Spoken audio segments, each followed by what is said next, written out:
Medidas para responder a las necesidades educativas asociadas a discapacidad auditiva. Adaptaciones en la metodología. Los ajustes metodológicos constituyen adaptaciones importantes para materializar el proceso de enseñanza-aprendizaje, pues facilitarán a los estudiantes el desarrollo de sus capacidades. Emplearemos estrategias metodológicas activas que respondan a las características, necesidades e intereses del estudiante, teniendo en cuenta su ritmo, estilos de aprendizaje y las inteligencias múltiples. A continuación, mencionaremos algunas estrategias metodológicas para atender al estudiante con discapacidad auditiva. Adaptaciones metodológicas en la información y comprensión. Comprobar la recepción de la información. Repetir si fuera necesario. Utilizar sinónimos, darle tiempo, procurar respetar su ritmo, promover la confianza para pedir que se repita el mensaje, hacer preguntas, escribirlas, enseñar al niño con discapacidad auditiva a que pregunte si no comprende. Facilitar con anterioridad apuntes o resúmenes en los contenidos que se tratarán al día siguiente para que pueda seguir la información con mayor facilidad. Emplear el recurso de la dramatización para que el estudiante logre comprender e interiorizar conceptos. Hacer resúmenes de los temas tratados, siempre usando oraciones concisas pero correctas. Elaborar organizadores visuales para estructurar y fijar la información. Mapas conceptuales, cuadros sinópticos, flujogramas, etc. Las explicaciones del docente deberán acompañarse de apoyos visuales, es decir, a través de láminas, gráficos, figuras, fotos, etc., que se deberán señalar para que el estudiante relacione con lo que se habla. Programar experiencias, visitas, paseos, elaborar productos que permitan desarrollar un lenguaje vivencial. Proporcionarle la información de forma sucesiva, primero de forma oral y luego visual, ya que si el profesor habla al mismo tiempo que señala la pizarra, el estudiante tendrá que elegir a cuál de los dos estímulos atender. Adaptaciones en la metodología y en las formas de trabajo. En los trabajos individuales, aseguramos que el estudiante haya comprendido las indicaciones para resolver las tareas o actividades. En los trabajos grupales y cooperativos, los estudiantes con discapacidad auditiva pueden participar, al igual que sus compañeros oyentes, en la realización de trabajos y exposiciones. Estas experiencias permiten la cooperación entre compañeros. Y por último, planificar el trabajo en pequeños grupos. Los grupos deben variar siempre. Adaptaciones en la evaluación. Siempre que sea posible, debe realizar el mismo tipo de examen escrito que sus demás compañeros, proporcionándole las instrucciones o normas de forma sencilla, para que sean perfectamente comprendidas por el estudiante con discapacidad auditiva. Cualquier duda o comentario en los exámenes deben comunicarse explícitamente al estudiante. Redactar el examen con frases sencillas para garantizar la comprensión del mismo. Para garantizar la comprensión de los enunciados, permitir el uso de un diccionario de sinónimos y antónimos durante el examen. Si el estudiante lo solicita, permitir la permanencia de un intérprete de lengua de signos. Tener en cuenta que el estudiante con discapacidad auditiva puede obtener mejor rendimiento en pruebas de carácter objetivo. En los casos que sea necesario, sobre todo en pruebas a desarrollar, incrementar el tiempo inicial de la prueba. Finalmente, formular 3 desempeños jerarquizados para cada capacidad, permitiendo evaluarlos de acuerdo a sus ritmos y estilos de aprendizaje. Ámbitos de intervención. Cuando hablamos de ámbitos de intervención, debemos considerar que el desarrollo evolutivo del niño con discapacidad auditiva es diferente en algunas etapas al del niño oyente. A continuación, les daré algunas recomendaciones para trabajar los diferentes ámbitos de la personalidad, es decir, en la socialización y autonomía personal, en la personalidad y autoestima, psicomotricidad, lenguaje y comunicación y afectividad. Ámbito de intervención en lenguaje y comunicación. Hablarles con frases y oraciones naturales, lingüísticamente correctas con significado para el niño y que su contenido sea apropiado para su edad. Familiarizarlos con la entonación de frases interrogativas, aseverativas y órdenes que deben ser dadas con mucha expresividad. Repetir constantemente las palabras y mensajes en distintos contextos de la vida diaria, para que el niño desarrolle la comprensión e interiorización de los mismos. Es importante que padres y docentes imiten y modelen las palabras del niño, así él producirá gradualmente sonidos más parecidos a la palabra correcta.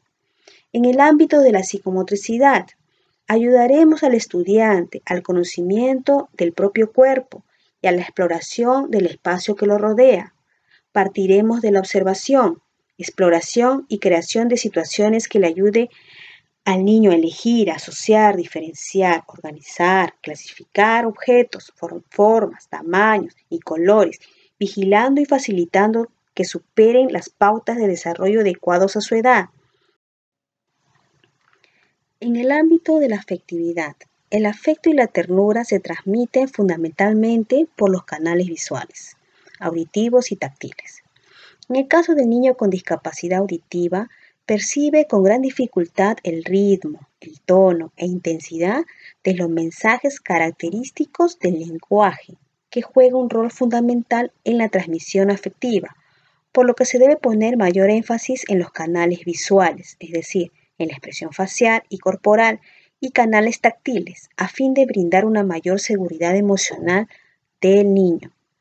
En el ámbito de la personalidad y autoestima, la impulsividad, inseguridad social y baja autoestima no son características propias de la persona o del estudiante con discapacidad auditiva, pero suelen presentarse en el estudiante cuando no dispone de un código comunicativo que le permita recepcionar en su ambiente inmediato las normas que rigen su entorno social, las que le van a facilitar un desarrollo emocional adecuado y un buen nivel de autoestima.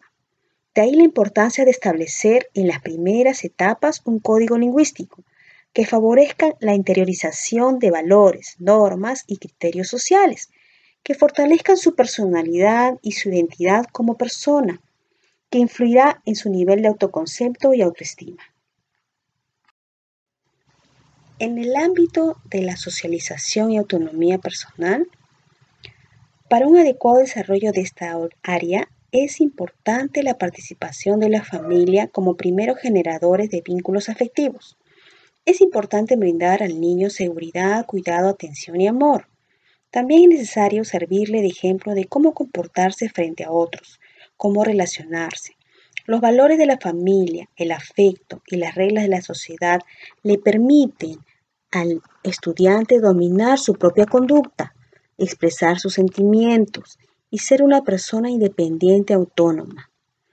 Es necesario que existan límites claros y razonables dentro de un contexto de libertad que proporcione al estudiante estabilidad, equilibrio y seguridad, que sea capaz de decidir por sí solo, sin ceder a las presiones de los demás, con creciente confianza en sí mismo, con conciencia de sus posibilidades y limitaciones, capaz en un momento de actuar con control sobre sus emociones y reacciones, capaz de comprender y respetar los sentimientos de los demás, de ser socialmente empático e integrado.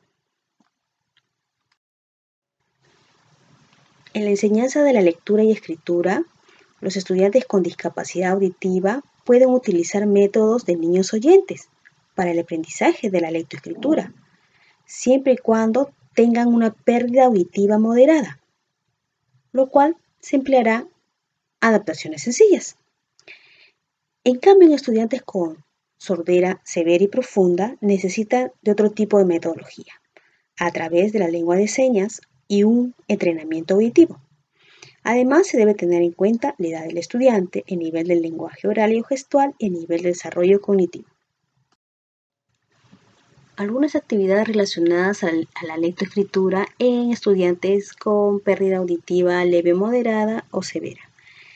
Por ejemplo, reconocer los grafemas, ¿no? A través de la dactilología, es decir, las señas, ¿sí? El alfabeto a través de señas. Reconocer las palabras con apoyos visuales, entre ellas con las figuras de las señas. Igual, para completar las palabras y escribir las palabras necesitan de estos apoyos o referentes visuales. Igual, la lectura labial con apoyos kinestésicos, es decir, con apoyos corporales, para una mejor comprensión de lo que se lee. Adaptaciones del texto. La adaptación del texto de lectura es una estrategia que debe tomarse en cuenta al plantearse el aprendizaje de la lectura.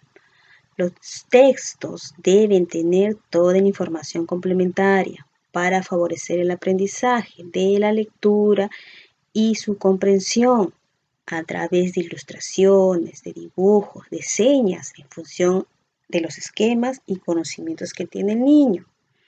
Además, utilizar textos significativos para el estudiante, partiendo de sus experiencias y conocimientos previos. Evitar las ambigüedades y la excesiva complejidad del texto. Tienen que ser palabras concisas y sencillas. Simplificar las oraciones complejas sin alterar el contenido ni la forma en que está expresado el mensaje. Algunas recomendaciones para aspectos relacionados con el aula. El aula tiene que estar bien iluminada, especialmente con luz natural, para favorecer la discriminación visual del estudiante. El apoyo de material visual en las paredes, especialmente de aquellos que guían los horarios y actividades de trabajo del estudiante para favorecer la orientación y comprensión temporal. Aquí tenemos un apoyo visual en cuanto al recreo a través de la dactilología. Además, el estudiante debe estar ubicado cerca al docente y en lo posible en un lugar donde además tenga información visual de lo que ocurre en el ambiente. Algunas recomendaciones relacionadas al docente. Hablar a un ritmo normal, ni muy lento ni muy rápido. Articular correctamente, no exagerar en la pronunciación. Mantener la mirada a nivel del estudiante, es decir, cuando se hable con el estudiante, verle a los ojos, no darle la espalda al hablar. Mostrarse paciente. Recuerde que nuestro estudiante necesita trabajar su código comunicativo. Por eso tenemos que poner énfasis en hablarle de frente y hablar a un ritmo tranquilo. No gesticular demasiado, evitar moverse de un lado a otro, pues nuestro estudiante siempre está mirando nuestros gestos faciales, nuestros labios. Recuerde que la audición es la vía principal a través del cual se desarrolla el lenguaje y el habla. Debemos tener presente que cualquier trastorno en la percepción auditiva del niño o la niña a edades tempranas va a afectar su desarrollo lingüístico y comunicativo, sus procesos cognitivos y consecuentemente su posterior inclusión escolar, familiar, laboral y social. El niño con discapacidad auditiva requiere una estimulación precoz. Mediante la lengua de señas y lengua oral, el niño podrá construir un código de comunicación que le permita desarrollarse integralmente y alcanzar un buen nivel de aprendizaje y un mejor rendimiento escolar. Los exámenes auditivos pueden identificar y diagnosticar la pérdida auditiva de manera temprana. Y por último, la escuela inclusiva debe promover y asegurar la permanencia, buen trato y el éxito de los estudiantes con necesidades educativas asociadas a discapacidad auditiva.